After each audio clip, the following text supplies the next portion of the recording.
ئەگەر ئینسان هیچ نەتوانێ بەرام خۆ دەتوانێت لەسەر کارەکەی خۆی خۆ دەتوانێت بە ڕەوشتی جوان بە مامەڵە و هەڵسوکەوتی جوان بانگەواز بۆ دینی خوای پەروەردگار بکات. شەریف محەممەد سەعید کە کوڕێکە دەگێڕێتەوە لە وڵاتی ئەفریقیا دەڵێ باوکم زۆر خەمی ئەوەی بوو کە گوندێک نزیکی 50,000 کەس دەبوون هەمویان بێباوەڕ بوون و مەسیحی بوون هیچیان موسڵمان نەبوون.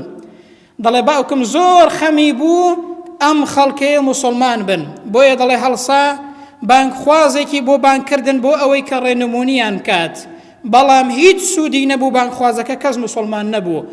ئەم پیاوە هەڵسا دەڵێ دوکانێکی لەناو ئەو دێدادانە ڕەوشتی ئەوەندە جوان بوو ڕەوشتی ئەوەندە ڕێک و پێک بوو لەناو ئەو کۆمەڵگایەدا لە دوکانەکەیدا لە کڕین و فرۆشتنەکەیدا ئینسانێکی ئەوەندە ڕەوشت جوان بوو کەسێک شتێکی دەکڕی شتێکیشی بەهادیە پێدەدا بۆ ئەوەی کە سەرنجیان ڕابکێشی موسڵمان بن.